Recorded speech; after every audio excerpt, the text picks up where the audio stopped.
Hello, this is the third video on the incandescent page. If you have no idea what I'm talking about, links in the description. We're talking about a program for how to sell your consulting and coaching services to bigger companies as opposed to solo entrepreneurs. And I'm just answering a few myth-based questions. This one is about, will I have to wear a suit? And will I have to speak in business jargon? So on the suit front, most businesses don't even wear suits anymore. So most businesses have a business cash dress code. There is somewhat of a move to go back to business formal. It was sort of like a backlash to all the hoodies and jeans and stuff. But it really depends on the industry sector, honestly. And then the other thing is that, so don't assume, A, that you need to wear a suit, but B, regarding wardrobe, there are a couple different ways you can parse that for yourself and for your brand. If your brand is high-end and expensive, then you want to look high-end and expensive, whatever that means for you. It could mean that you have like Golden Goose sneaks and a Gucci hoodie, right? Or it could mean that you're wearing a really sharp Armani suit and handmade lace-up leather shoes. Okay, so you've got to decide what is your brand care about, and then you get to dress the part for that. I have never found it a bad thing to step it up a bit when I'm going in to see clients, but that does not mean I don't remain true to myself. I am kind of like a crazy dresser. I like a lot of flair, and if you'll notice in this page, the incandescent page, there's a picture of me in sort of a 50s Mad Men advertising vibe outfit with a really snug mohair leopard print sweater and a really snug pencil skirt. And it's yeah, that's okay. That's okay. And it's dressed up, but I'm not wearing a suit, and I'm still true to me. I'm still right? And I feel good in it. I feel confident in it. And that means that I'm going to feel good and confident in it while I'm delivering my training. Now, another thing is a little story about a woman.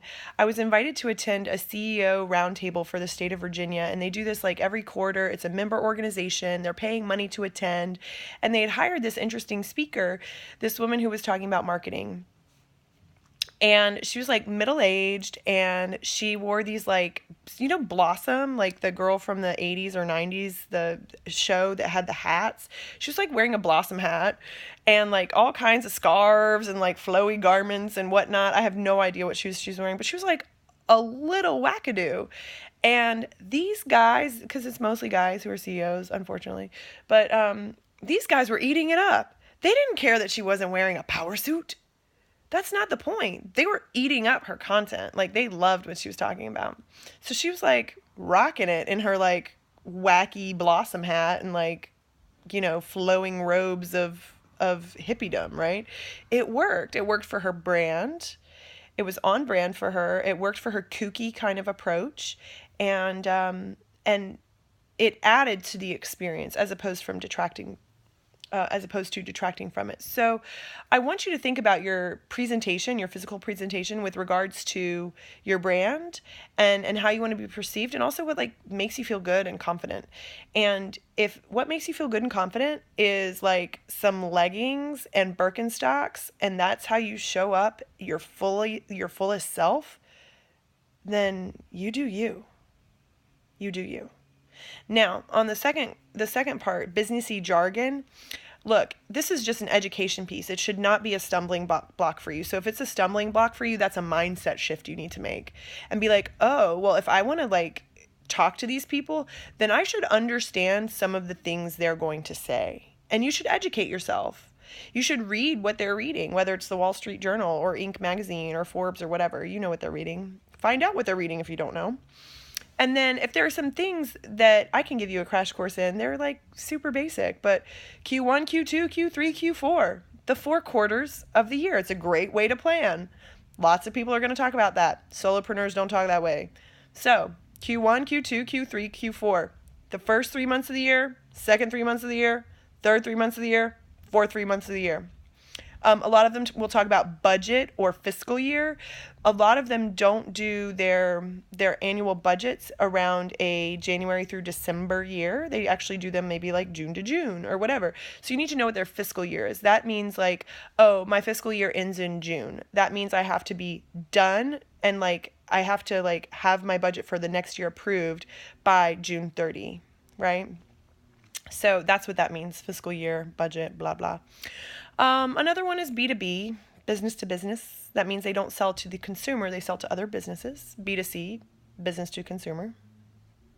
Straightforward.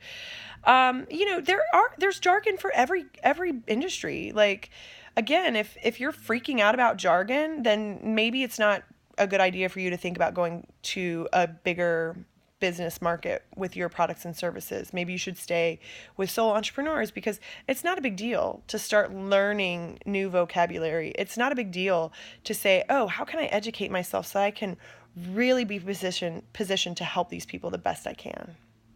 That's what we're talking about. So the wardrobe, you do you, figure it out, what works for your brand. And then on the jargon side, learn it. Awesome. Thanks.